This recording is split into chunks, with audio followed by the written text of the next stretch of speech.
গাজায় যুদ্ধ থেমেছে, তবে থামেনি অশান্তি। 15 মাস ধরে চলা রক্তক্ষয়ী যুদ্ধে অবশেষে যুদ্ধবিরতিতে সম্মত হয়েছে হামাস এবং ইসরায়েল। মার্কিন প্রেসিডেন্ট ডোনাল্ড ট্রাম্পের চাপের মুখে এমন চুক্তি হলেও গাজার ধ্বংসস্তূপ আর মানুষের শোক যেন নতুন আগুনের বার্তা দিচ্ছে। অন্যদিকে ইসরায়েলি প্রধানমন্ত্রী বেনিয়ামিন নেতানিয়াহু ফিলিস্তিনের পশ্চিম তীরে তার বাহিনীকে লেলিয়ে দিয়েছেন হামাসের নামে নতুন শিকারের জন্য। পশ্চিম তীরে ইসরায়েলি বাহিনী একের পর এক অভিযান চালিয়ে যাচ্ছে। সেখানকার বাসিন্দাদের জীবনে বইছে দুঃস্বপ্ন। নেতানিয়াহুর হায়না বাহিনীর নামে পরিচিত সেনারা ফিলিস্তিনের নাগরিকদের উপর চরম দমনপীড়ন চালিয়েই যাচ্ছে। পাল্টা জবাবও দিচ্ছে হামাস। তারা ইসরায়েলকে চূড়ান্ত পর্যায়ের স্বাদ দেয়ার হুঁশিয়ারি দিয়েছে।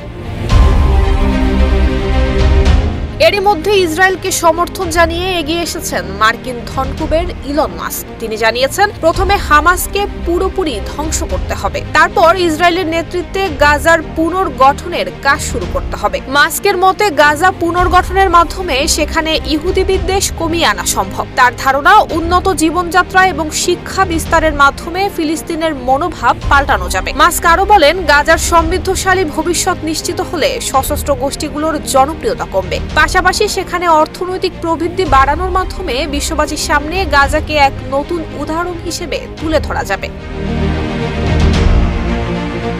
2025 সালের 20 জানুয়ারি দ্বিতীয় মেয়াদে মার্কিন প্রেসিডেন্ট হিসেবে শপথ নেয়ার পর ডোনাল্ড ট্রাম্প ইসরায়েল এবং গাজার সংকট নিয়ে মুখ খুলেছেন। গাজার উপকূলীয় অঞ্চলকে তিনি সুবিশাল ধ্বংসস্থল হিসেবে উল্লেখ করেছেন। তার মতে, গাজার অসাধারণ ভৌগোলিক অবস্থান এবং প্রাকৃতিক পরিবেশ এটাকে বিশ্বের অন্যতম আকর্ষণীয় স্থানে পরিণত করতে পারে। ট্রাম্প বলেন, গাজার উপকূল রেখা এবং পরিবেশ দুর্দান্ত, যা অসাধারণ স্থাপত্য শৈলী এবং উন্নত অবকাঠামো তৈরির সুযোগ দেয়। তবে এসব স্বপ্নের বাস্তবায়ন এখনো অনিশ্চিত, কারণ গাজার বাস্তবতা একেবারেই ভিন্ন কথা বলছে।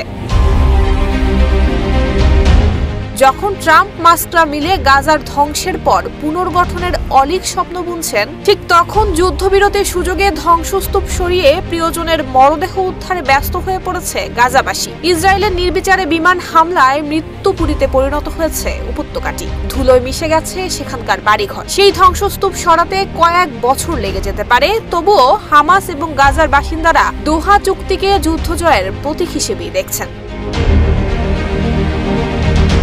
যুদ্ধের পর গাজায় হামাসের জনপ্রিয়তা বেড়েছে 62%-ও বেশি। আমেরিকার পিউ রিসার্চ সেন্টার বলছে, 2014 সালের তুলনায় এই বৃদ্ধির হার উল্লেখযোগ্য। বিশেষজ্ঞরা বলছেন, হামাসের শীর্ষ নেতাদের হত্যার মাধ্যমে তাদের অস্তিত্ব মুছে ফেলা সম্ভব নয়, বরং আরও শক্তিশালী হয়ে ফিরবে তারা। ফিলিস্তিনের শান্তি প্রতিষ্ঠা এখনো দূরস্থ। ট্রাম্প এবং মাস্কের পরিকল্পনা শান্তির নামে নতুন শঙ্কার জন্ম দিচ্ছে। ধ্বংসস্তূপের মধ্যেই বেঁচে থাকার লড়াই চালিয়ে যাচ্ছে গাজার মানুষ। তবে এই যুদ্ধের শেষ কোথায় তা এখনো অজানা। নুসরাত জাহান মেহেক, ঢাকা পোস্ট।